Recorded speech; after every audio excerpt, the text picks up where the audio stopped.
Welcome to my channel online astro Karur TV வாழ்வின் வழிகாட்டி. Mobile எண் 8072125687. ஆன்லைன் அஸ்ட்ரோ கரூர் டிவி வாழ்வின் வழிகாட்டி.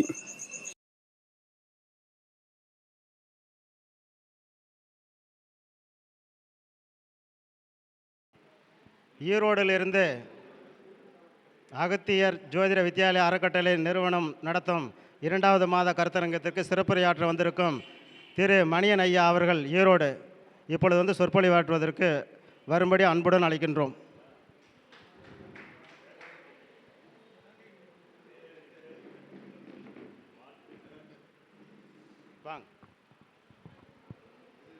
ஜோரா அவருக்கு ஒரு கை தட்டுங்க.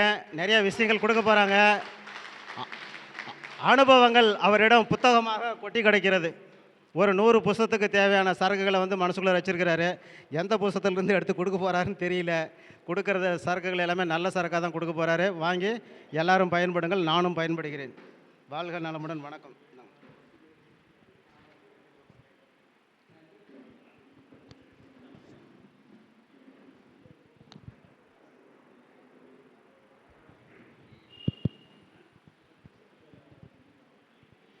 அன்பார்ந்த நண்பர்களே,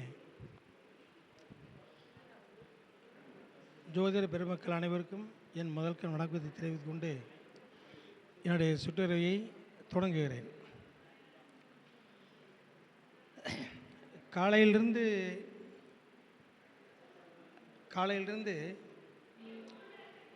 கூட்டம் சின்னதாக இருந்தாலும் கூட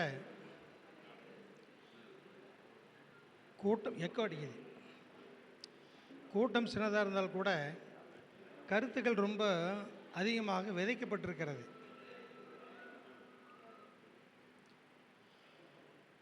இப்போ முதல்ல ஐயா குடும்படிக்காரர் சுரேஷ் அவர்கள் பேசினார். சித்தம், தத்துவம், புத்தி இதை பற்றி சொன்னார். அது சந்திரன் புதன், அகங்காரத்துக்கு செவ்வாய், காரகன் இல்லாமல் கருத்துக்கள் இல்லை. அந்த சந்திரன் செவ்வாய் புதன்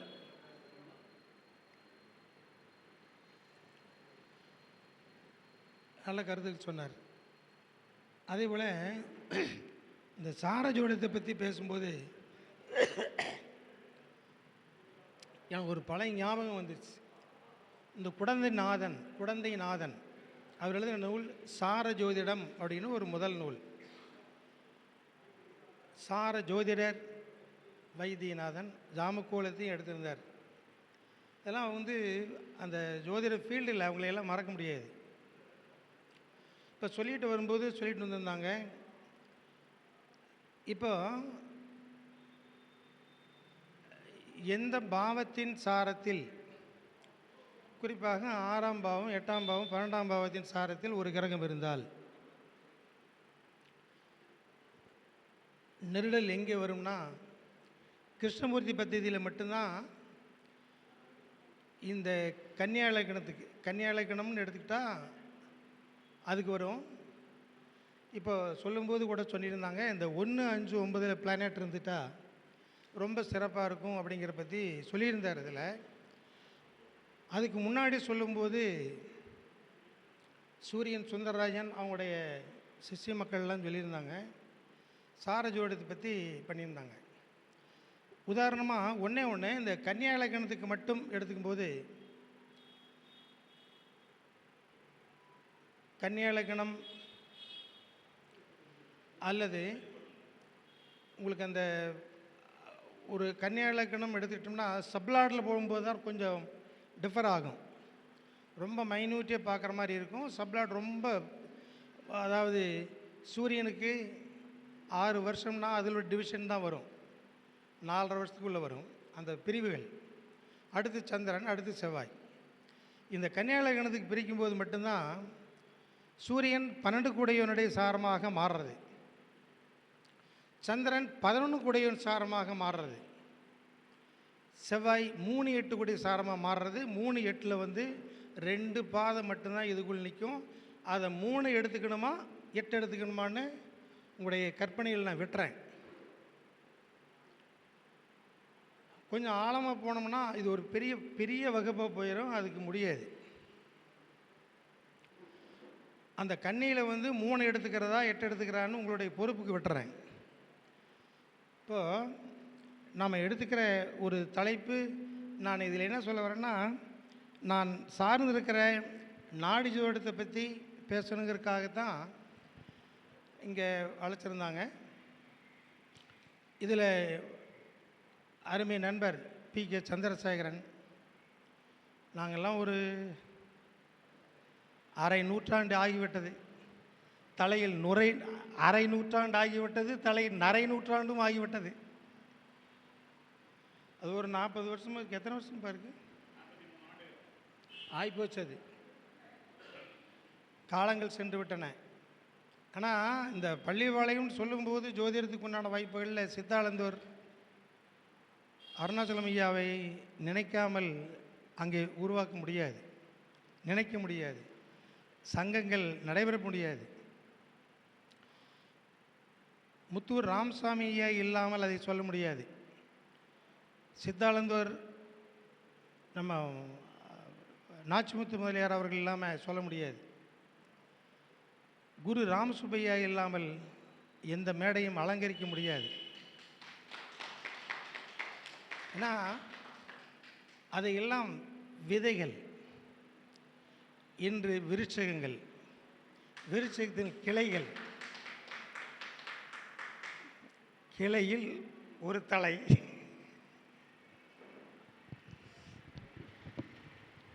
அதாவது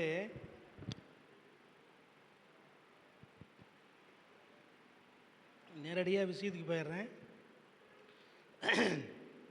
எல்லா மீட்டிங்லையுமே நான் பார்த்த கதை, நான் தெரிந்த கதை, நான் சொன்ன கதை, இதெல்லாம் பேசி பேசியே ஜோதிடம் மேடை வீணாகிவிட்டது. ஜோதிட மேடை வீணாகிவிட்டது. நான் எடுத்துக்கிற நேரம் ஒரு 40 நிமிஷம் எடுத்துக்கின்னு சொல்லிட்டேன். எனக்கு இடையில துண்டு சீட்டு கொடுக்கவோ தட்டனவோ எனக்கு கூடாதுன்னு சொல்லிட்டு தான் ரவிட்டு சொல்லியிருந்தேன். நான் இதில் இன்றைக்கி ஜோதிடங்கள் பல வகை. எல்லாத்துக்கும் 27 நட்சத்திரங்கள் தான். தேவைப்பட்டால் அபிஷத்து 28ஆம் நட்சத்திரம், அது உத்திராட 4ஆம் பாவம், திருவோணத்தில் முதல் பகுதியும் எடுத்துக்கலாம். 12 ராசிகள், 9 கிரகங்கள். இதை விட்டுட்டு நீ எங்கேயுமே போக முடியாது, எதுவுமே பண்ண முடியாது. நீங்கள் பேர் மாற்றி மாற்றி வச்சுக்கலாம். மைசூர்பா வெயி, லட்டுன்னு வெயி, பால்சா எதை வேணாலும் வச்சுக்க, சீனி இல்லாமல் அதுக்குள்ளே சிறக்க முடியாது. நேரடியாக விஷயத்துக்கு போகலாம். நாடி ஜோதிடத்திற முறை என்னன்னு சொன்னால், இது ஏதோ ஒரு வானமண்டலத்திலிருந்து முளைக்கப்பட்டதல்ல, இங்கிருந்தே கிடைக்கப்பட்டது தான். இதற்கு ஆணிவேர் பெங்களூர் ஆர்ஜி ராவ்.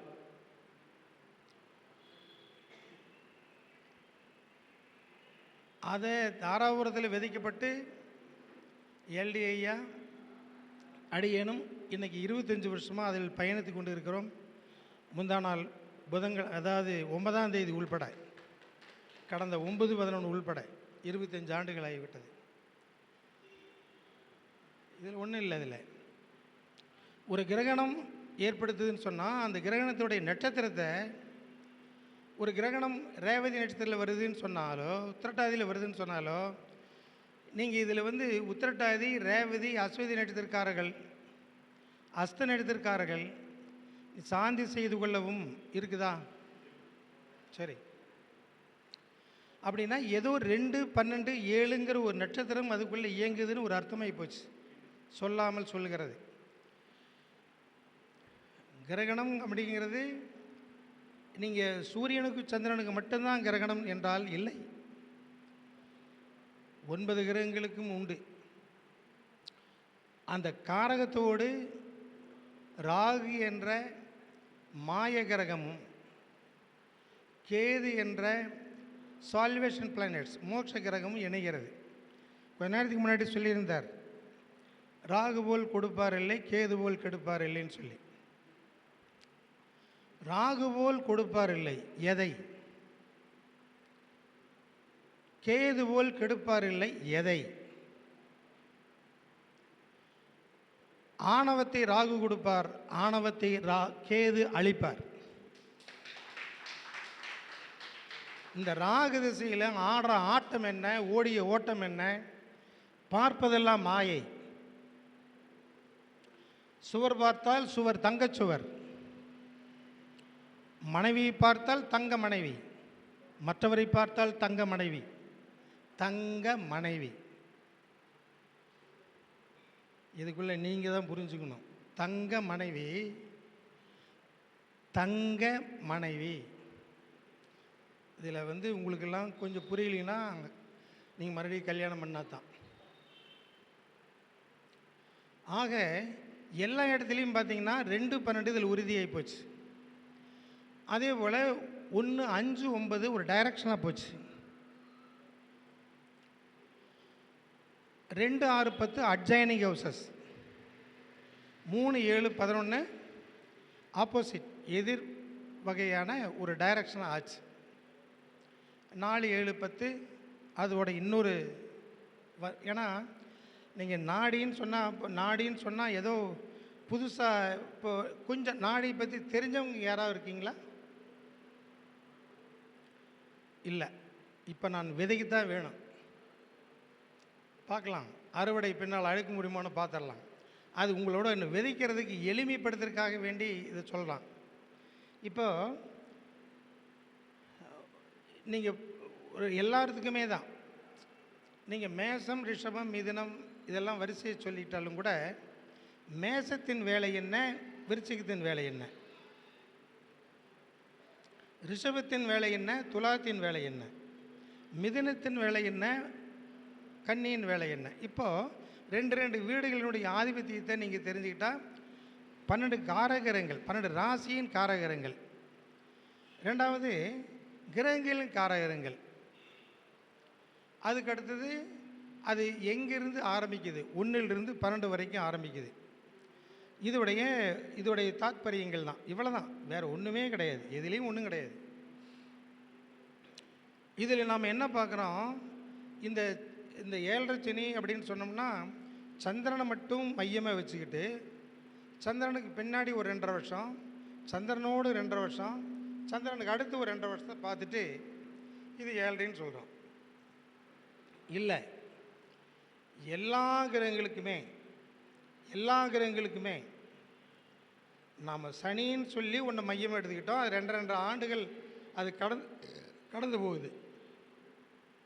ஆனால் எல்லா கிரகங்களுமே ஒரு கிரகத்துக்கு 12ல் ஒரு தன்மை வருகிறது. 12ல் வருகிறது. அது 12ல் இருந்தால் என்ன, அந்த கிரகத்தோடு சேர்ந்தால் என்ன, அடுத்த வீட்டுக்கு அந்த கிரகம் சென்றால் என்ன, இவ்வளோ தான். நாம் ஒன்று சனியை மட்டும் வச்சுக்கிட்டு கர்மாக்காரனை மட்டும் வச்சுக்கிட்டு இருக்குது. இதையும் சேர்ந்து எடுத்துக்கிட்டோம்னா வேலை முடிஞ்சு போச்சு. இதே தான் நாடி. அதில் என்ன சொல்கிறது, ஒரு கிரகத்தை இன்னொரு கிரகம் நாடி செல்லுதல், தேடி செல்லுதல், இணைந்து செல்லுதல். அப்போது இந்த இடத்துல என்னன்னா, ஒரு கிரகம் தனியாக இருக்குது அப்படின்னு சொன்னால் அது மண்டலத்தினுடைய தன்மை. இப்போ 12 கட்டத்தை மட்டும் போட்டு எந்த கிரகத்தையும் அடைவில்லாமல் பலன் சொல்லலாமான்னா சொல்லலாம். இது ஜென்ரல், அது ஜென்ரல். இது திருச்சின்னா இப்படி தான் இருக்கும். இந்த இடத்துல ஸ்ரீரங்கம், இங்கே தாயார் சன்னதி, இங்கே காட்டாளிய நரசிம்மர், அங்கே உறையூர் பஸ் ஸ்டாண்டு. இது வந்து ஜென்ரலாக ஒரு திருச்சின்னு சொல்கிற மாதிரி தான். அப்போ இதில் வந்து அதே மாதிரி மேசம், ரிஷபம், மிதுனம் சொன்னால் இது ஒரு ஒரு ஒரு ஜென்ரல் தான். அப்போது இந்த வீடுகளில் ஏதாவது ஒரு கிரகம் போய் சேருது. ஒரு 8 பேர் 9 பேர் இருக்காங்கன்னு சொன்னால் அதில் வந்து பஸ் ஸ்டாண்டில் சூரியன் இருக்கிறது, பஸ் ஸ்டாண்டில் சந்திரன் இருக்கிறது, பஸ் ஸ்டாண்டில் செவ்வாய் இருக்கிறது. இது 1 2 3ன்னு இங்கே போட்டுக்க வேண்டியது. ஏன்னா நம்மளாம் புதியவர்கள் அல்ல, நாடிக்கு புதியவர்களாக இருக்கலாம். விதைக்கப்பட்டால் நீங்களும் விளைநிலமாக மாறிவிடும், அதில் ஒன்றும் பிரச்சனை இல்லை. அப்போ இந்த சேர்க்கை முறை தான் இதோட வேலை. இப்போ டைரக்ஷனல் ஆஸ்பெக்ட்னு சொன்னால் மேசம், சிம்மம், தனுசு இது கிழக்கு, அடுத்து ரிஷபம், கன்னி, மகரம், தெற்கு, அடுத்து மேற்கு, அடுத்து வடக்கு. இதுக்கு மேல் விவரம் சொல்லணுங்கிற அவசியம் இல்லை, நீங்கள் புரிந்து கொள்வீர்கள். சூரியனுடைய காரகத்துவம் அப்பா முதல் கேது பாட்டி அம்மாயி வரைக்கும் கேதுவின் தன்மை பற்றி உங்களுக்கு தெரிஞ்சிருஉள்ளது. புதுசான விளக்கம் கொடுக்க வேண்டிய அவசியம் இல்லை. இப்போ நாம் இதில் என்ன சமாச்சாரம் பண்ணுறோம்னா, கிரகங்களை நாம் பிரிச்சுக்க போகிறோம். இது ஜென்ரல். நான் கொஞ்சம் முடிச்சுக்கிட்டு அப்புறம் அடுத்து போயிடுறேன். எப்பவுமே சூரியன் குருங்கிறது கௌரவத்தை குறிக்கக்கூடியது. சந்திரன் செவ்வாய்ங்கிறது மாற்றி மாற்றி அமைக்கக்கூடிய தன்மை உடையது. புதன் சுக்கிரன் டெவலப்மெண்ட் பண்ணக்கூடிய தன்மையானது. இவ்வளோ தான் அதில் மேட்டரை. இந்த ராகுங்கிறது தான் பிரேக். ஒவ்வொன்றையும் தடை பண்ணி போயிட்டு இருக்கிறதுக்கு உண்டான வாய்ப்பு. இவ்வளோ தான் ஜோதிடத்துக்குள்ளான தன்மையே. அப்போது உங்களுக்கு எல்லாம் அதுக்குள்ளேயே பார்த்தீங்கன்னா, ஏன்னா இன்றைக்கி நிறைய நூல்கள் வந்துருச்சு. இன்றைக்கி நிறைய இந்த செல்ஃபோனில் யூடியூப் நிறைய வந்துருச்சு. அதனால் இதையெல்லாம் நிறைய கற்றுருக்கிறோம். அது புரிஞ்சிக்க முடியலைங்கிறது அது வேறு சமாச்சாரம். இதுக்குள்ளே வரக்கூடிய தன்மைகளில் நம்ம ஆழமாக டெப்த்தாக எல்லாமேலேயும் நம்ம எடுக்க தான் போகிறோம். நாம் என்ன பண்ண போகிறோம்னா, ஒரு எப்படி பாதசாரத்தை நம்ம எப்படி சாரமாக பிரிச்சுக்கிறோமோ அந்த மாதிரி வாய்ப்பு முறையில் ஒன்று எடுத்துக்க போகிறோம். இதில் பரிவர்த்தனைன்னு சொல்லி ஒன்று எடுத்துக்க போகிறோம். பரிவர்த்தனை 81 விதமான காம்பினேஷன், 81 விதமான காம்பினேஷன். இப்போ இதில் பரிவர்த்தனை ஒன்றோடு ஒன்று இணையும் போது பரிவர்த்தனை, 2 கிரகங்களுடைய பரிவர்த்தனை, இந்திரா காந்தியில் 6 கிரகங்கள் பரிவர்த்தனை. ஒன்று பரிவர்த்தனையுடைய நோக்கம் என்னன்னு கேட்டிங்கன்னா, எந்த கிரகம் எதோடு சேருகிறது, சேர்ந்த பின்பு அந்த கிரகத்தை விட்டுட்டு வெளியே வருவது எப்போது. பிருகநந்தி நாடியில் 5வது சார்ட், அது ஒரு விஸ்வேஸ்வரையாவுடைய ஜாதகம். அது இப்போ கடகத்தில் இருக்கிற கிரகங்களில் சுக்கிரனும் குருவும் அங்கே இருக்குது. சுக்கிரனும் குருவும் கடகத்தில் இருக்குது. தனுசில் சந்திரன் இருக்குது. இப்போ யார் பரிவர்த்தனை?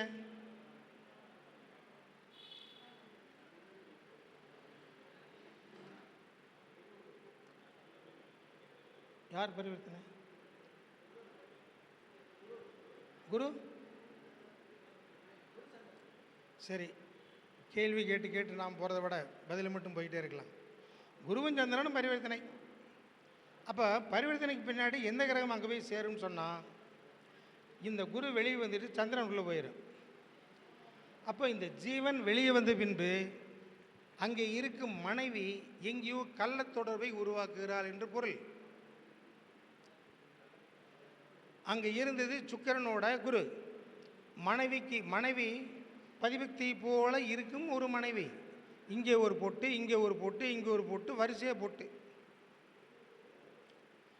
கணவன் இந்த பக்கம் போனதுக்கு பின்னாடி, குரு இந்த பக்கம் வெளியே போனதுக்கு பின்னாடி சந்திரன் உள்ளே வரும். சந்திரனுடைய குணம் என்னென்னா, ஒரு விதமான ஒரு கபடமானது, ஏமாற்றும் தன்மை உடையது, நிறம் மாறும் பூக்கள். அது சந்திரனுடைய டியூட்டி. அது அப்போ அந்த இடத்துல ஒரு தப்பான ஒரு வழிமுறை பண்ணக்கூடிய சூழல்கள் அங்கே உருவாகுது. இது எப்படி இந்த இதுக்காக சொல்கிறோமோ அதே மாதிரி தொழிலுக்கும் இதை எடுத்துக்கணும், பணத்துக்கும் இதை எடுத்துக்கணும், சகோதரருக்கு இதை எடுத்துக்கணும், நிலத்தை வாங்கிறதுக்கு விற்கிறதுக்கும் எல்லாம் இதை எடுத்துக்கணும், குழந்தை பெக்கிறதுக்கும் விற்கிறதுக்கும் அதான் எடுத்துக்கணும், கடன் அடைக்கிறதுக்கும் நிலம் விற்கிறதுக்கும் அதான் பார்க்கணும், கல்யாணம் பண்ணுறதுக்கும் நான் மனைவி. 8 உயில்மான சொத்துக்கள். 8ஆம் இடம்ங்கிறது வெறும் துன்பம் மட்டுமல்ல. நாம் அனுபவிக்காமல், நாம் கஷ்டப்படாமல் அனுபவிக்கும் பொருளுக்கு பேர் தான் 8ஆம் வீடு. 8ஆம் வீடு ஏதோ கஷ்டமான வீடு இல்லை. அது 8னா அவமானம் இதெல்லாம் இல்லை. பட் அடுத்தவன் காசு கொடுக்குறான், இவன் சாப்பிட்டு உட்காந்துட்டுருக்கிறான். இது 8th ஹவுஸுடைய டியூட்டி.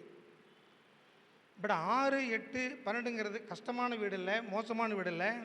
6ஆம் வீட்டுடைய தன்மைன்னு சொன்னாவே அதை பொறுத்த வரைக்கும் எவனோ ஒருத்தன், அதாவது நம்மளுக்கு கொடுக்குறான், நாம் பெற்றுக்கொள்ளுகிறோம், அவ்வளோதான்.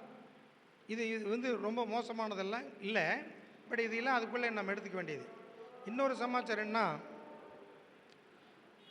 இதில் பிரிக்கும்போது இப்போ உதாரணமாக கொஞ்சம் இப்போ 1 5 9ங்கிற வேலையில் பார்த்தோம்னா 1 5 9 எப்பவுமே கௌரவம், அந்தஸ்து, மரியாதை, யோக்கியம் போன்ற தன்மைகளை உருவாக்கி தரதெல்லாம் 1 5 9ஓட வேலை.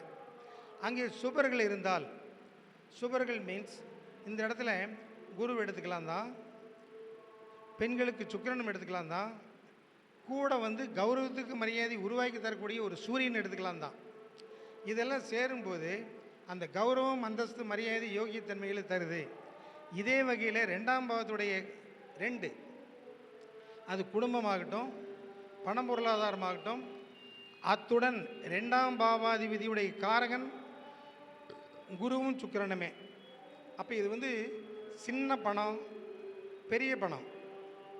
சின்ன பணம்னா சுக்கிரன், பெரிய பணம்னா குரு. தங்கம்னு சொன்னால் குரு, தங்க கட்டின்னு சொன்னால், அதாவது ஆபரணம் சொன்னால் சுக்கிரன். இந்த கிரகங்களோடு பகையான கிரகங்கள் இருந்தால் அது நம்மை வந்து அடைவதில்லை. அதுக்கு நட்பான கிரகமாக இருந்தால், சுக்கிரனுக்கு நட்பான கிரகம் அது இருந்தால், அது எதன் மூலமாக, எந்த காரகம் சேருகிறதோ அதன் மூலமாக நம்மளுக்கு பணம் கிடைக்கிறது. இப்போ இதே மாதிரியே நீங்கள் வந்து வளர்த்திக்கிட்டே போய்க்கலாம். நம்ம இதில் ஒரு சுக்கிரன் மட்டும் எடுத்துக்கிட்டோம்னா, அந்த சுக்கிரனுடன் சூரியன் சம்பந்தப்படுமானால், கிரகத்தோட இணைவுக்காக சொல்கிறேன், உங்களுக்கு கொஞ்சோண்டு விதைச்சா நீங்கள் அதிகமாக கொண்டு வந்துடலாம். இந்த சுக்கிரனோட சூரியன் சம்பந்தப்படும் போது மனைவி, பெண், சகோதரி, மகள், இது 3மே குறிக்கிற இடம் தான். அது காலத்தை பொறுத்து பிரிக்கணும். இப்போ சுக்கிரனோட சூரியன் சேரக்கூடிய வாய்ப்புள்ள ஒரு ஆண் ஜாதகத்தில் அந்த பெண், அந்த மனைவியானவள் நல்ல நிர்வாக திறமை உள்ளவளாக இருப்பார். அந்த சுக்கிரன் சூரியனை கழட்டி சந்திரனுடைய தொடர்பில் வந்தால் கற்பனை நயமுடையவங்களாக இருப்பாங்க. தாய்மை அடையக்கூடிய தன்மை உள்ளவங்களாக இருப்பாங்க. அதே போல் வயது தோற்றங்களில் தேய்வர சந்திரனாக இருந்தால் வயது தோற்றங்களில் கூடுதலாக இருப்பாங்க. ஆனாலும் அழகாக இருப்பாங்க. இதில் செவ்வாயோட தன்மைனா கட்டுமஸ்தான உடம்பு, கட்டிலும் குமாரி, நிர்வாகத்திறன், அதிகாரம், இதெல்லாம் கிடைக்கும். புதனோடு சேரும்போது இளம் பெண், குழந்தை, கன்னிப்பெண், குமரித்தன்மை, இது சுக்கிரனோட இன்னொரு புதன் சேர்த்தா. குரு சம்பந்தப்பட்டுமானால் தெய்வீக பண்பாடு, தர்மம் செய்தல் விருப்பம், குருவுடைய காரகத்தை நினச்சிக்க வேண்டியதான். சனி சேரும்போது ஒரு பணிப்பெண் அல்லது வயதான தோற்றமுடைய ஒரு பெண். சிலருக்கு பார்த்திங்கன்னா வயது சம வயதாக இருக்கும், ஒரு வயசு 2 வயசு கம்மியாக கூட இருக்கலாம். ஆனால் தோற்றங்களில் பார்த்திங்கன்னா கொஞ்சம் வயது தோற்றம் கூடுதலாக இருக்கும்.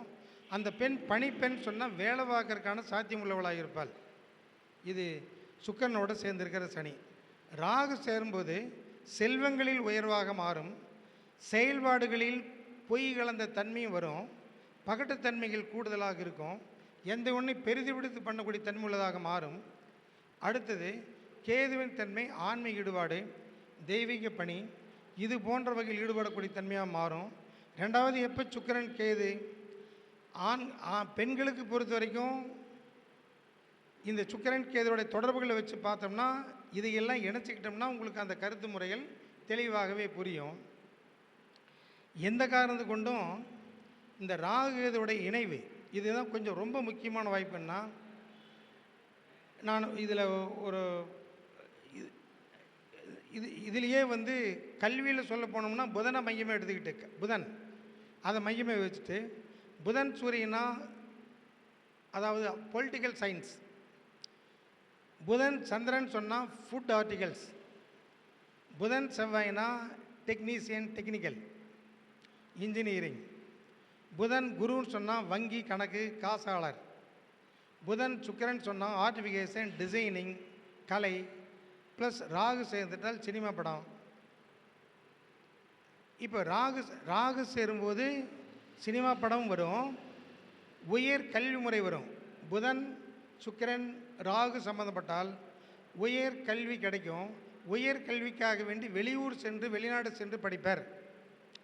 இதை இந்த 3 கிரகங்களை, நவ்வாழ கிரகங்கள் இருந்தாலும் பரவாயில்ல, அது மேசத்தில் இருந்தால் என்ன, ரிஷபத்தில் இருந்தால் என்ன, மிதுனத்தில் இருந்தால் என்ன, நீங்கள் இதே மாதிரியே எல்லா கிரகத்துக்கும். அப்போ மேசத்துடைய தன்மைனா மேச வீட்டுடைய குணங்கள் என்ன? மேசத்துடைய குணம், நீங்கள் செவ்வாயோட குணத்தை எடுத்துக்க வேண்டியது. இது எடுத்துக்கிறது எப்படின்னு சொல்கிறதுக்காக வேண்டி உங்களுக்கு நான் கொஞ்சம் பதிவு பண்ணிடுறேன். இப்போ மேசத்தில் இருக்குன்னு சொன்னால், மேசத்தில் ஆட்சி பெறுவது செவ்வாய், மேசத்தில் உச்சம் பெறுவது சூரியன், மேசத்தில் நீசம் பெறுவது சனி, ரிஷபத்தில் ஆட்சி வருவது சுக்கிரன், ரிஷபத்தில் சந்திரன் உச்சம் பெறுகிறது. இதில் திரும்ப திரும்ப இதெல்லாம் சொல்லிட்டு வந்தால் பாடமாட்டம் ஆகி போயிடும், கேட்குறவங்களுக்கு போர் அடிச்சு போயிடும். அடுத்தது, இந்த கிரகங்களோடு அதாவது ராகுடைய தொடர்புகள் இதுக்குள்ளே எந்த மாதிரி இணைச்சிக்கிறதுன்னு சொன்னீங்கன்னா, ராகுகள் பொறுத்த வரைக்கும் சொந்த வீடு இல்லை, அது கிரகம் இல்லை. நம்ம ஏற்கனவே பல முறை பேசியிருக்கிறோம். கிரகங்களே மொத்தம் எத்தனை? 5. சூரியன், சந்திரன், ஒளித்தன்மை, குஜாதி, ஐவர்கள் மட்டுமே கிரகங்கள். Rahu, Ketu shadow planets. இதை நான் மறுபடியும் சொன்னேன்னா ஏற்கனவே கேட்டவங்களுக்கு போர் அடிச்சு மாதிரி ஆகி போயிடும். ஆக ரிஷபத்தில் ராகுவோ அல்லது கேதுவோ இருந்தால் இன்னொரு ராகு, இன்னொரு சுக்கிரன் அங்கே இருப்பதாக பொருள். நீங்கள் ஒரு விஷயத்தை கவனிங்க. ரிஷபத்தில் கேது உள்ளவங்களுக்கு, துலாத்தில் கேது உள்ளவங்களுக்கு ஃபேமிலி லைஃப் சிறப்பை தருவதற்கு விடாது. அது ஒரு இல்யூஷன் பிளானட்ஸ். நீங்கள் இதெல்லாம் கொஞ்சம் அனுபவத்தில் அப்படியே பார்த்துட்டே போய்க்கலாம். மிதுனத்திலையும் கன்னியிலையும் இருக்கக்கூடிய கிரகங்களோட ராகு சம்பந்தப்படுமானால் அல்லது கேது சம்பந்தப்படுமானால், கேதுவினுடைய தன்மைகளை, அதாவது வெறுப்புணர்வான சால்வேஷன் தன்மை, மோட்சத்தன்மையான வாய்ப்புள்ள குணங்களை அந்த வீட்டில் இருக்கக்கூடிய கிரகங்களுக்கு செய்கிறது அல்லது அந்த வீட்டின் அதிபதியாக மாறுகிறது. உதாரணமாக, இப்போ இன்றைக்கி கன்னியில் கேது இருக்குது, இப்போ புதன் விருச்சிகத்தில் சேர்ந்துருக்குது, அங்கே தான் இருக்குது. அப்போ விருச்சிகத்தில் இருக்கக்கூடிய புதனையவே என்ன பண்ணணும்னா ஒரு கேதுவாக மாற்றிக்கணும். இங்கே கேதுவாக அந்த டெஸ்பாசிட்டர், அந்த வீட்டின் அதிபதியாக மாற்றி பாருங்கள். இன்னொரு விஷயத்தை சொல்லிடுறேன். மிதுனத்தில் ஒரு கிரகம் இருந்து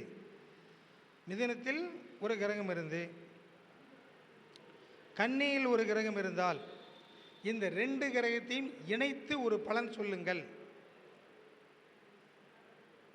மீனத்தில் ஒரு கிரகம் இருந்து தனுசில் ஒரு கிரகம் இருந்தால் அந்த 2 கிரகத்தையும் இணைத்து பலன் சொல்லுங்கள். விருச்சிகத்திலையும் மேசத்திலையும் இருந்தால் இணைத்து சொல்லுங்கள். ஏன்? ஒரே அதிபதி. இது ஒன்று ஆட்சி வீடு, இன்னொன்று விடுதி வீடு. இது ஒன்று, இந்த வீடு என்னுடைய வீடு, என்னோடய ஆப்போசிட்டில் இருக்கிறது என்னுடைய வீடு தான். அது என்னுடைய கார் ஷெட்டு மாதிரி எல்லாமே இங்கே போட்டு வச்சுக்கலாம். நான் அங்கேயும் இருப்பேன், இங்கேயும் இருப்பேன். அதுவும் எனக்கு பலன் தரும், இதுவும் எனக்கு பலன் தரும். இதில் உங்களுக்கு கொஞ்சம் புதுசாக தெரிகிற மாதிரி இருக்கும். நீங்கள் இதெல்லாம் சுவைத்து பார்த்தால், பேப்பரை விரித்து, நோட்டை விரித்து பார்த்து அதுக்குள்ளே வேறு கண்ணோட்டங்கள் போய் பார்த்தோம்னா விடைகள் வெளியே வரும். விதை தான், நாம் விதைத்தான் போட்டுட்ருக்குறோம். அதே போல் இதில் ஒரு காரகிரகம், இப்போ நாம் ஒன்று சொல்கிறோம்னா, இவங்களுக்கு இந்த 7ஆம் பாவத்தை பற்றி கூட சொல்லும்போது சொன்னாங்க. இதில் 7th house, 8ஆம் பாவத்தோடைய நட்சத்திரம் இருந்தாலும் அதோடைய சாரத்தில் இருந்தாலும் 7ங்கிறது தான் சமுதாயத்தோடைய அந்தஸ்து, சமுதாயத்தின் அந்தஸ்து. நம்மளை மனைவின்னு ஒன்று அமைஞ்சதுக்கு பின்னாடி தான் நம்மளை ஊருக்குள்ளேயே தெரியுது. அது வரைக்கும் என்ன பண்ணுறான்னா இந்த 1, 6, 7 அதுக்குள்ளே மட்டும்தான் ஒர்க் ஆகுது. அதாவது என்ன காரணம்னா 7ஆம் வீடு தான் சமுதாயத்தோடைய அந்தஸ்து, முகத்தின் கண்ணாடி, அது முன்னாடி. அப்போது நீங்கள் சாதாரணமாக 40 வயசு திருமணம் பண்ணாமல் இருந்தாலும் கூட நியாயத்துக்கு போகும்போது உனக்கு என்னப்பா தெரியும் தண்டு பையன்றான். 23 வயசு கல்யாணம் முடிச்சு ஒரு குழந்தையோடு போனான்னா உட்காருப்பா உட்கார். அப்போ சமுதாயத்துடைய அந்தஸ்து எங்கே கிடைக்குதுன்னா 7th ஹவுஸில் தான் கிடைக்குது. சாதாரணமாக 7th பிரிக்கல, அதான் 180. நீ 1னா 180, 0னா 180, 1னா 181, 2னா 182. அப்போ எப்படியெல்லாம் அதை பிரித்து வகுத்து கொடுத்துருக்காங்க. இதில் நம்மளுக்கு ரெண்டாவது அதில் பிரிக்கும்போது என்ன பண்ணோம்னா உயிர் உள்ளது உயிரற்றது. இப்போ நீங்கள் ஒரு கற்பனைக்கு விட்டுறேன், இந்த குடும்பம் மனைவி இல்லாதவங்களுக்கு அரசியல் ஒத்து வருது, பொதுஜனங்களுடைய தொடர்புகள் ஒத்து வருது, பொதுஜனங்களுடைய தொடர்புகள் ஒத்து வருது. இப்போ நீங்கள் வெவ்வேறு மாதிரியெல்லாம் நினச்சக்கூடாது. கல்யாணம் இல்லாதவங்களுக்கு சமுதாயத்தில் அந்தஸ்துள்ளாக மாறுகிறதுனா வேற, வீட்டுக்குள்ளே இல்லை, ஊருக்குள்ளே இல்லை, புகழின் உச்சி, அதோடைய தன்மைக்கு அது போயிடும். இதில் ரெண்டாக பிரிக்கிறது எப்படின்னு சொன்னால் உயிர் உள்ள கிரகம், உயிரற்ற கிரகம். இப்போ 4ஆம் பாவம்னு சொல்லி உயிர் உள்ள கிரகம் எது எடுத்துக்கலாம்னு சொன்னால் ஆடு மாடு அம்மா இதெல்லாம் நம்மளுக்கு உயிர் உள்ள தன்மையை எடுத்துக்கிட்டோம்னா, உயிரற்ற தன்மை நிலவுலன், இடம், வண்டி, வாகனம் இதெல்லாம் உயிரற்றது. உயிர் உள்ளதை கொடுத்தா உயிரற்றதை எடுத்துக்குது. உயிரற்றதை இது மாற்றி வச்சுக்க வேண்டியது அனிமேட் இனிமேட் ஆஃப் டைப். அதை நீங்கள் அந்த பாவத்தோடு இணைச்சி அந்த காரகத்தை வச்சுக்கலாமா கொண்டு கொள்ளலாமான்னு உங்கள் கையில் தான் கொடுத்துருக்குது. ஒரு சின்ன ஒரு நிமிஷத்தோடைய கதை. என் கையில் இருக்கிற குருவி செத்துருச்சா உயிரோடு இருக்குதான்னு கேள்வி. செத்துருச்சுன்னு சொன்னால் விட்டுருவான், உயிரோடு இருக்குன்னு சொன்னால் கொண்டு விடுவான். ஒரு கையுக்குள் ஒரு உயிரும் இருக்கிறது, உயிரற்ற தன்மையும் அவன் கையில் உள்ளது. அதுபோல் ஜோதிடனுடைய கையில் தான் இருக்கிறது. நீ வாத்துக்கு வந்துட்டுருக்கிறவங்களுக்கு நீங்கள் நிலம் கிடைக்கும், பூமி கிடைக்கும், பொருள் கிடைக்கும், அல்லது உனக்கு பொருள் விற்றுருப்ப, நிலம் விற்றுருப்ப, வண்டி வாகனத்தை இடிச்சிருப்ப, பண்ணியிருப்பேன்னா இல்லை இல்லை இல்லை சொல்லுவான். நீ என் பாயிண்ட்டுக்கே வரலேம்பா. எங்கள் அம்மா செத்து போச்சு உனக்கு தெரியுமாடாம்பா. அதானே, அது நீயும் சொல்லல நானும் சொல்லியேம்பா. 2 பேருமே சொல்லலை, 2 பேருமே நினைக்கல. இப்போ இதுக்குள்ளே தான் 4ஆம் பாவம்னா நிறைய காரகத்துவம் அதுக்குள்ளே புதஞ்சிருக்குது. இங்கே தான் என்ன பண்ணணும், சூரியன் சொன்னால் தங்க நாணயம்னு வச்சுக்கலாம், சந்திரன் சொன்னால் அம்மாவை வச்சுக்கோ, செவ்வாயின்னு சொன்னால் சகோதரருடைய காரகத்துவமே அதுதான். அது உயிர் உள்ளது. உயிரற்றது பூமி, அது வறண்ட நிலம். புதன் அங்கே நீர்ப்பாசனமான பசுமையான ஒரு தோட்டத்துறவான இடம் புதன். அப்போது இதில் பாருங்கள் எப்படி பிரிச்சுக்கிட்டு போயிட்டுருக்குன்னு சொல்லிட்டு. அப்போ சனின்னு சொன்னால் இந்த இடத்துல பெரியோரை குறிக்கும், அண்ணனை குறிக்கும், சித்தப்பாவை குறிக்கும். இதுக்கான கருத்து முறைகளில் கொண்டு வந்து வைக்கும். இது கிரகத்துடைய இணைவுகளில். இப்போ சூரியன் சனி இணைஞ்சிட்டா நாம் என்ன பண்ணுறோம்னா, எல்லாம் என்ன பண்ணுறோம், அப்பாவுக்கு மகனுக்கும் ஆகாது, அப்பா மகன் ஆகாது, அப்பனும் அவனும் மூஞ்சில் முழிக்காத. நிறைய குடும்பம் வீணாக போச்சு. அப்பனும் அவன் நல்லா இருக்கிற குடும்பத்தை வீணாக பண்ண பெருமை ஒரு ஜோசியனுக்கு உண்டு. அப்பனும் அவனும் மூஞ்சில் முழிக்காத.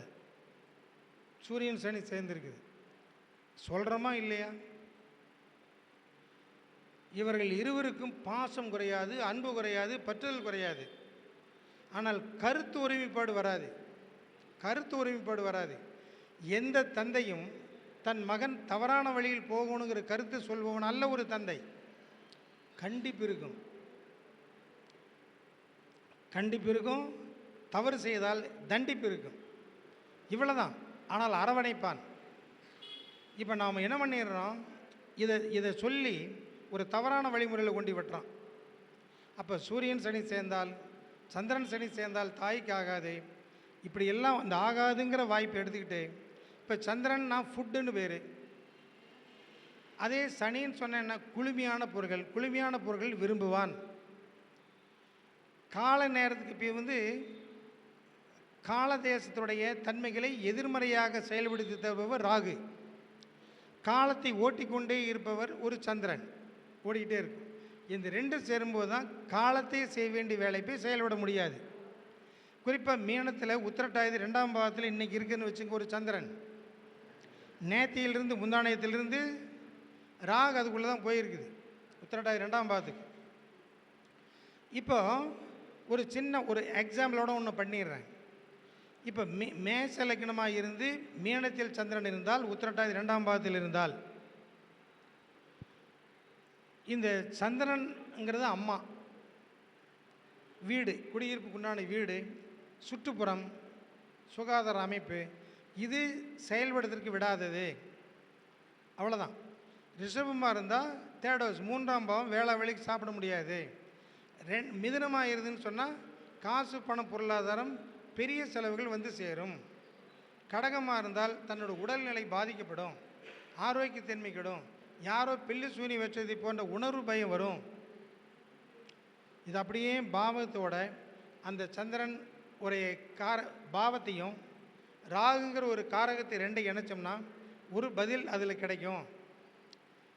இதெல்லாம் கொஞ்சம் சிம்பிளாக நீங்கள் அப்படியே போயிட்டே இருக்க வேண்டியதான் அதில். அப்போது எப்பவுமே ராகுங்கிற ஒரு கிரகத்துடைய தன்மை பிக்கெஸ்ட், எந்த ஒன்றே பெருசுபடுத்தி தன்மையாக மாறும். கேது சின்னது பண்ணக்கூடிய தன்மையாக மாறும். இது பேஸ், இதோடைய தன்மையில் வரக்கூடிய வாய்ப்பு. அதே மாதிரி கல்வியில் அதே மாதிரி தான். இப்போது ரிஷபம்னா ஒரு கலை, மிதுனம்னா தொலைத்தொடர்பு, இந்த கடகம் சொன்னால் கட்டடக்கலை, ஃபுட்டு, உணவுப் பொருள், டைரிஸ், சிம்மம்னா அரசாங்கம், கவர்மெண்ட்டுடைய தொடர்புகள். இது அப்படியே வரிசைப்படுத்தி நீ கொண்டு வைக்க வேண்டியதான். அது ஒன்றும் பெரிய தவறு இல்லை. ரெண்டாவது நம்மளுக்கு இதில் இன்னொரு விஷயத்தை சொல்லிக்கலாம். இந்த ராசியும் கிரகத்தையும் இணைக்க வேண்டியது இதோட முக்கியமான பொறுப்பு தான். இந்த திருமண சம்பந்தமான விஷயத்தில் எடுத்துக்கிட்டோம்னா பத்தாது. உள்ளதுலேயே வரக்கூடிய பிரச்சனைகளுக்கு அத்தனையும் திருமணம். ரெண்டாவது 2 தான். ஒரு குழந்தை ஜாதகத்தை, அதாவது ஒரு 12 வயசுலேருந்து 24 வயசுக்குள்ளே வருதுன்னு சொன்னால் கல்வி பற்றி கேட்குறான். ஒரு 24 வயசு 25 மேல் ஒரு ஆண் ஜாதகமாக பெண் ஜாதகமாக வந்தால், ஆண் ஜாதகம் பெண் ஜாதகம் வந்தால், முந்தையெல்லாம் பெண் ஜாதகம் வந்தால் தொழிலுக்கு மட்டும்தான் கேட்டாங்க, திருமணத்தை கேட்டாங்க. இப்போ தொழிலுக்கு அது கேட்குறாங்க. அப்போது தொழில் சம்பந்தமான வாய்ப்பை நம்ம எடுத்துக்கிறதுக்கு இந்த காலகட்டங்களும் நம்மளுக்கு தேவைப்படுது. அப்போ இதோடு தான் அந்த அந்த காலங்களை நாம் பிரித்து பார்த்துக்கிறோம். அப்போ கல்யாணம் அப்படிங்கிற வாய்ப்பு 20-21 வயசுக்கு பின்னாடி இருந்தால் கல்யாணத்துக்கு உண்டான வாய்ப்பு வருது. ஒரு முக்கியமான கருத்து, ரொம்ப ஆழமான கருத்து. ராகுடைய அச்சு பகுதியில் செவ்வாய் தனியாக இருந்துட்டா சீக்கிரம் கல்யாணம் பண்ணுறதுக்கு விடாது. பெண்களுக்கு, ஆண்களுக்கு ராகுவோட அச்சு பகுதியில் சுக்கிரன் தனியாக போயிடுச்சுன்னு சொன்னாலோ, குரு தனியாக போயிட்டாலோ திருமணம் பண்ணுறதுக்கு விடுறதில்லை. அனுபவத்தில் நீங்கள் பார்த்துக்கலாம். அதே போல் நீங்கள் இதில் திருமணம் பண்ணுறதுக்கு தடையாக இருக்கக்கூடிய ஜாதகங்கள் ஒரு 3-4 விதிகளை மட்டும் ரொம்ப எளிமையாக சொல்லணும்னா, சூரியன் புதன் சுக்கிரன் தனித்தனியாக இருந்தால் சீக்கிரம் திருமணம் பண்ணுறதுக்கு விடுறதில்லை. அந்த 3 ஒன்று சேர்ந்து இருந்தால் திருமணம் பண்ணுறதுக்கு விடுறதில்லை. அடுத்தது, அதாவது செவ்வாயோட ராகு, செவ்வாய்க்கு 2, செவ்வாய்க்கு 4, செவ்வாய்க்கு 8, செவ்வாய்க்கு 7, செவ்வாய்க்கு 12 புதன் சனி ராகு கேது இருந்தால் திருமணத்தை தடை செய்யும். நான் பேசிக்கிட்டு இருக்கிறது செவ்வாய்க்கு. செவ்வாய் தன்னுடைய சுற்றுக்களில் இப்போ உதாரணமாக ஒரு துலாத்தில் இருக்குதுன்னு சொன்னீங்கன்னா, இப்போ தனுசில் ஒரு ராகு இருக்குது அல்லது கேது இருக்குது, அடுத்து சனியை தொடுது, அடுத்து சந்திரனை தொடுது, அப்புறம் கேதுவை தொடுதுன்னு சொன்னீங்கன்னா, கிட்டத்தட்ட குரு வந்துட்டார், உங்களுக்கு கல்யாணம் நடக்கும், குரு வந்துட்டார், கல்யாணம் நடக்குன்னு சொன்னீங்கன்னா 10-15 வருஷத்துக்கு இதே கதை சொல்ல வேண்டியதுதான். குறைஞ்சது 10 வருஷத்துக்கு இந்த கதை சொல்லித்தான் ஆகணும். என்ன காரணம்னா, இந்த செவ்வாய் தான் மேரேஜ் பண்ணக்கூடிய பிளானட். அதை கற்பனையில் ஒரு துலாத்தில் இருக்கக்கூடிய செவ்வாயை அது ஒரு வருடத்துக்கு மட்டும் எடுத்துக்கொண்டால் திரும்ப வந்து சேர்றதுக்கு எவ்வளோ வருஷம் ஆகும்? 24 முடிஞ்சு 25ஆம் வருஷத்தில் வந்து சேரும். இப்போ செவ்வாய்க்கு அடுத்தது ராகு அல்லது கேது இருக்குமானால் அதுக்கு அடுத்தது ஒரு கட்டம், அதுக்கு அடுத்து ஒரு கட்டம்னா திருமணத்தை தடை பண்ணும். அப்போ 25, 26, 27 இந்த காலகட்டத்துக்கு பின்னாடி தான் திருமணம் நடக்கும். நீங்கள் நம்மகிட்ட நிறைய ஜாதகங்கள் வரும். அந்த திருமணம் நடக்கிற காலங்களையும் தடைகளையும் அதில் பார்த்தீங்கன்னாவே உங்களுக்கு அது புலப்படாமையே இருக்கும். நாம் கண்டுபிடிக்கணும்னா அதில் இருக்குது. இன்னொன்று, இந்த 7th ஹவுஸ் நீங்கள் இதில் முக்கியமாக வந்து திருமணம் குழந்தை பேர், முதல்ல அந்த திருமணம் சம்பந்தமான விஷயங்கள் இந்த கருத்தை எடுத்துக்கிட்டு அந்த குழந்தைங்களுக்கு வந்து சுபகாரியம் பண்ணக்கூடிய வாய்ப்பில் தடை பண்ணுறதுக்கான சாத்தியங்கள் இதில் மாறுறது. ராகுவோட அச்சில் செவ்வாய் தனியாக வந்துருச்சுன்னு சொன்னால் அவங்களுக்கு நம்மளோடு இல்லாமல் திருமணம் பண்ணிட்டு வெளிப்பகுதி சென்று அவர்களே இருந்தாங்கன்னா அந்த தீமைகள் தடையதில்லை. இதில் இன்னொன்று சொல்லிடுறேன். இதெல்லாம் உங்களுக்கு ரொம்ப ரொம்ப ரொம்ப ரொம்ப தேவைப்படக்கூடிய விஷயந்தான். இந்த சுக்கிரனுக்கும், அதாவது செவ்வாய்க்கு அடுத்தது சந்திரன், அதுக்கடுத்து சுக்கிரன் இருந்தால் இந்த இடத்துல சந்திரனுடைய காரகன் இப்போ மேச லக்னமாக இருந்தால் 4th ஹவுஸ் 4ஆம் பாவம் சந்திரனாக மாறிக்கும் இல்லையா? துலா லக்னமாக இருந்துன்னு சொன்னால் அது 10ஆம் இடமாக மாறும். இந்த இடத்துல மாமியாரை குறிக்கிறது 4, 10, அம்மாவை சொல்கிறது சந்திரன் 4. இந்த 4, 10 கூடிய தொடர்பு சந்திரன் துலாத்துக்கு இப்படி இதெல்லாம் நீங்கள் எடுத்துக்க முடியும். எடுத்துகிட்டு வந்துன்னா இந்த சுக்கிரனுக்கு அது செவ்வாய் சந்திரன் சுக்கிரன் சம்மந்தமானால் இந்த சந்திரன் ஆட்டோமேட்டிக்காக பிரித்து வைக்கும். யார் மூலமே பிரித்து வைக்கணும்? அம்மா மூலமாக பிரித்து வைக்கும். இவங்க அம்மாவே திருமணத்தில், அதாவது கல்யாணம் பண்ணி வச்சு அந்த பையனோட பொண்ணோட வாழ்க்கை நடத்துறதுக்கு விடாமல் இருக்கிறது இது ஒரு காரணமாக மாறக்கூடிய கிரகம். இதில் இன்னொரு விஷயத்தை தெரிஞ்சுக்கணும். செவ்வாய்க்கும் சுக்கிரனுக்கும் இடையில புதன் வந்தால், புதன் ஒரு நட்பு கிரகம்.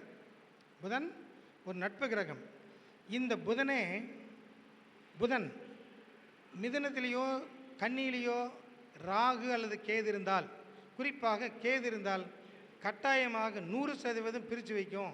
இப்போ டெஸ்பாசிட்டர் ஒர்க் பண்ணும், டெஸ்பாசிட்டர் ஒர்க் ஆகிட்டுருக்குன்னு அர்த்தம். அப்போது இந்த ராகுடைய அதிபதி யார்? இந்த அதிபதி செவ்வாய்க்கு சுக்கிரனுக்கு இடையில் உள்ள நுழையுதான்னு பாரு. இப்போ கோச்சாரப்படி வந்து சேர்ந்தாலும் கூட கணவன் மனைவி 9 வருஷமாக ஒன்றா இருப்பான், குழந்தை பெற்றிருப்பான். அப்போ இது எல்லாம் பார்த்திங்கன்னா இது பிரித்து வைக்கக்கூடிய கிரகமாக மாறி போயிடுது. இது ஒரு கருத்து கொஞ்சம் மனசில் பதிவு வச்சா சிறப்பாக இருக்கும். ரெண்டாவது, இதில் இன்னொன்று, இந்த சுக்கிரன் இருக்கிற வீட்டினுடைய தன்மை வக்ரமாகக்கூடாது. அது வந்து தாம்பத்தியத்துடைய சுகம் குறையும். இப்போ இதுக்கு முன்னாடி சொல்கிறான், ஒரு வார்த்தை சொன்னார், இந்த 3, 8 குடைய தொடர்பான 8 குடையவன் 3 குடைய நட்சத்திரத்திலேயோ சாரத்திலேயோ இருந்தால், நான் காதில் கேட்டேன், தாம்பத்தியத்தில் யாரோ சொன்னார் தாம்பத்திய உறவு முறை சிறப்பை தராதுன்னு ஒரு அன்பர் சொன்னார். இந்த தம்பி தான் சொன்னார்னு நினைக்கிறேன், பண்ணார். ஆமாம். இப்போது என்ன இந்த இதில் வந்து 3, 8 மட்டும் இல்லை, கொஞ்சம் கவனிங்க. 3, 9 வேலை செய்யும். 3, 7 கவனிக்கணும். 3, 7, 11 கூடிய கிரகம் 6, 8, 12 இருந்தால் வீரியம் குறைந்தவன். அதே போல் இதில் என்ன சமாச்சாரம்னா, 3, 9 கூடிய கிரகங்கள் அஸ்தமனம் அடைந்து பலவீனம் அடைந்து ராகுகேதுவுடன் சம்பந்தப்பட்டால் ஒருவருக்கொருவர் சந்தேகக்கூடிய தன்மை வரும். 3ஆம் இடம்ங்கிறது இவனுடைய வீரியஸ்தானம், 9ங்கிறது மனைவியினுடைய வீரியஸ்தானம். இது தடை பண்ணக்கூடிய தன்மையாக மாறுதல். அப்போ இது அந்த தன்மை மாறும். அதே போல் 5ஆம் பாவத்துடைய தன்மையோட ராகுகேதுகள், இப்போ 5ஆம் பாவத்துடைய தன்மை ராகுகேதுகள் இருந்துன்னு சொன்னாலோ, ராகுகேதுடைய தொடர்புகள் இருந்து நீசமடைந்து போனாலோ மனைவியை சந்தேகக்கூடிய குணமாக மாறும். இதெல்லாம் அதில் வரும். 2ஆம் அதிபதியோட ராகுகேதுகள் இருந்தாலும் மனைவி குடும்பம் 2ஆம் இடம் செகண்ட் ஹவுஸ் குடும்பம், அது தன்மைகளை மாறும். 3 8ஆம் அதிபதி நீசம் பெற்றாலும் மனைவியை திருப்தி செய்ய முடியாதுன்னு ஒரு அர்த்தம் வரும். இன்னொன்று, சுக்கிரன் நெருப்பு ராசியிலிருந்து சூரியனுடன் அஸ்தமனம் அடைந்தால் நீங்களே தெரிஞ்சுக்குவீங்க.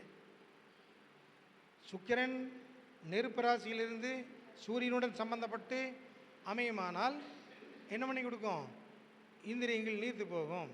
இதுவே வாட்டர் சைன் கடகம், விருச்சகம், மீனம் ஆகிய வீடுகள் இருந்தால் அந்த உஷ்ணத்தன்மைகள் பாதிச்சு போடுங்கிற கருத்து நம்ம சொல்லக்கூடாது. இது அடுத்தது, இதில் அது 3 8 கூடிய கிரகமும் சுக்கிரனும் சேர்ந்து 3 பேரும் நீசமடைந்தால் அவர்களுக்கு சுகத்தன்மைகள் இழந்து போகும்.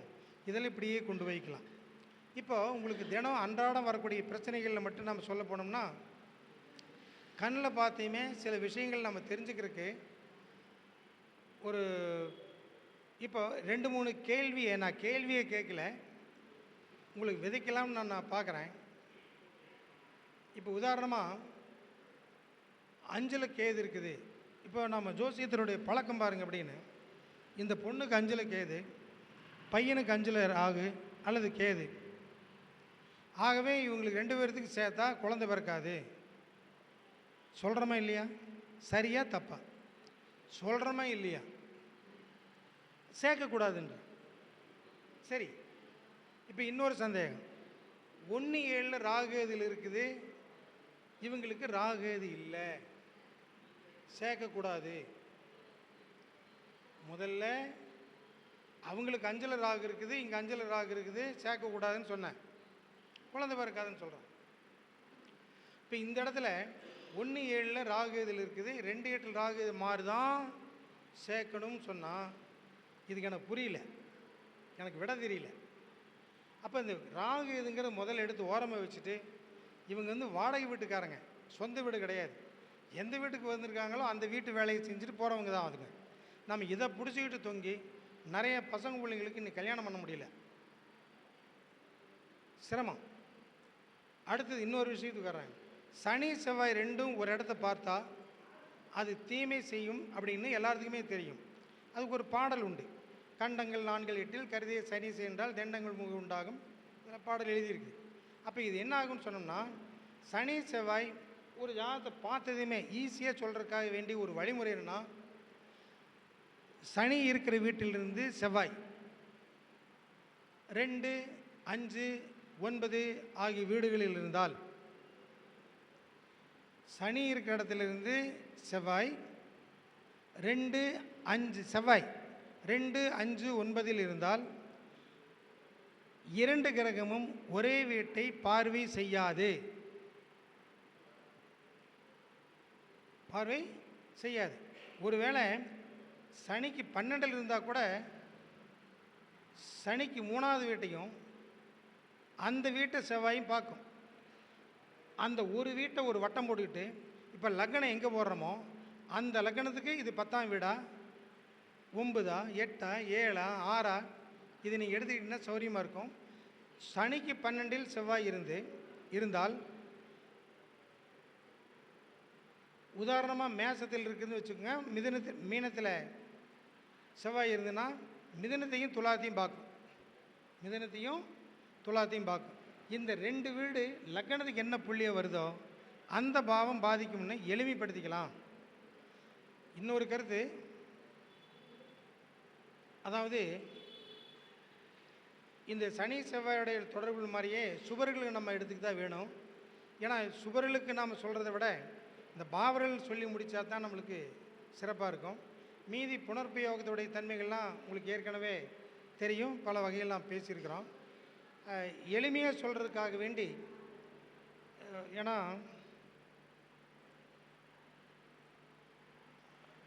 கிட்டத்தட்ட 40 நிமிஷம் ஓடி போச்சுன்னு நினைக்கிறேன். ஒரு சின்ன விஷயம் டக்குன்னு முடிச்சுட்டு ஓடிடுறேன்.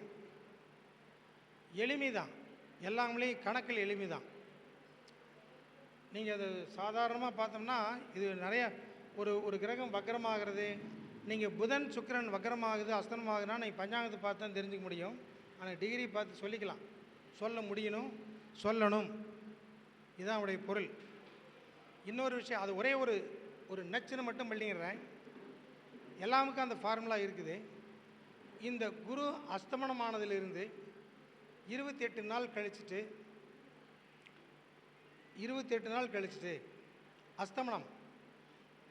அஸ்தமனத்திலிருந்து 28 நாள் கழிச்சுட்டு அஸ்தமனம் நீங்கும்.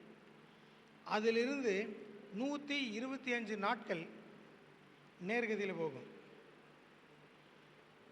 அதிலிருந்து 120 நாள் வக்கரத்தில் வரும். 120ஆம் நாள் வக்கர நிவர்த்தி அடைஞ்சதிலிருந்து 126ஆவது நாள் திரும்பவும் அஸ்தமனத்துக்கு போயிடும். மொத்தத்தில் தன்னுடைய சுற்றுக்கள் 389 நாட்கள், 399 அந்த நாட்கள் இந்த குருவுடைய விளையாட்டு விளையாடும். இப்போ இந்த வருஷத்தில் சனி எங்கே இருக்குதுன்னு சொன்னால் கடகத்தில் இருக்குது. சனி வந்து கும்பத்தில் இருக்குது, செவ்வாய் கடகத்தில் இருக்குது. இதில் இந்த கடகத்திலேயே வந்து எத்தனை நாளைக்கு அங்கே இருக்கிறது இப்போ வந்துருச்சு. இந்த வருஷத்துடைய ராஜா யார்? செவ்வாய். இந்த வருஷத்துடைய மந்திரி சனி. இப்போ இந்த ராஜாவுக்கும் மந்திரிக்கும் சனி செவ்வாய் இருக்கிறதுனால பிடிக்கிறது இல்லை. இப்போ சனியே செவ்வாய் பார்வை செஞ்சிட்ருக்குது, கும்பத்தை பார்க்குது. அப்போ கும்பத்தோடைய திரிகோணங்கள்லாம் பாதிக்கும், குறிப்பாக ஆகாய ராசியெல்லாம் பாதிக்கும். இருக்கட்டும். இன்னொன்று, இந்த கடகத்தை விட்டுட்டு செவ்வாய் எப்போ கீழே இறங்குது?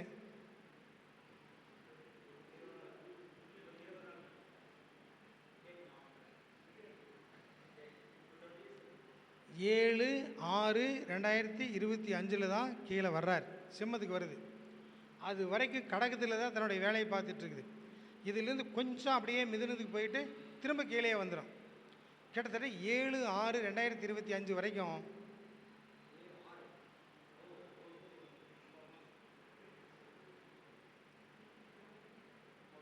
இதுக்குள்ளேயே அதாவது கடகத்துக்குள்ளேயே செவ்வாய் ஒர்க் பண்ணிகிட்ருக்குது. இதில் நம்ம விஷயங்களுக்கு நிறைய போகலாம். நேரத்தை கருதி நான் இந்த கருத்துக்களை இதோடு பதிவு செஞ்சுக்கிறேன். பட் நிறையா பேசலான்னு தான் பார்த்தேன், முடியாது, நேரம் பத்தாது, மற்றவங்களுக்கு வேணும். 1:15 மணி ஆயிடுச்சு, நம்ம கொடுத்த நேரமும் முடிஞ்சுது. இதை இன்னொரு பெரிய கூட்டத்தோடு மீண்டும் ஒரு முறை நான் உங்களை வேறு கருத்துக்களோடு உதாரண ஜாதகத்தோடு திரும்ப வருகிறேன். வணக்கம், வாழ்த்துகிறேன்.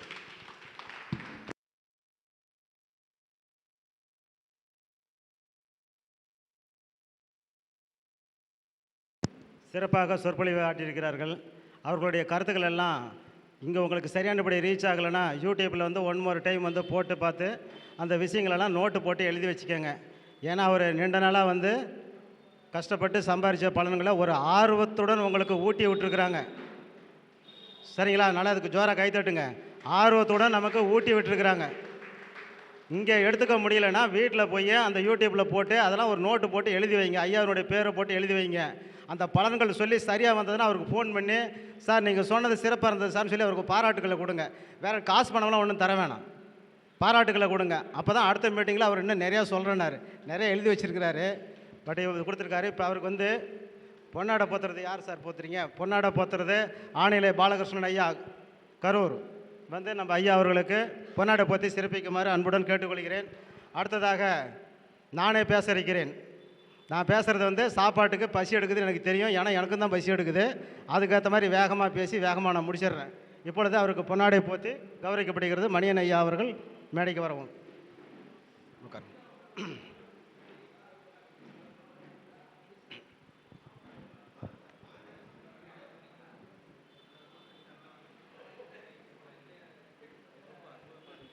நல்ல ஸ்பீச்சு. ஜோராக கை தட்டுங்க. கை தட்டவே மாட்டேங்கிறீங்களே. இப்போ தான் இந்த அரங்கமே சிறப்பாக இருக்கிறது, மகிழ்ச்சியுடன் இருக்கிறது. எல்லோரும் மகிழ்ச்சியாக இருப்போம்.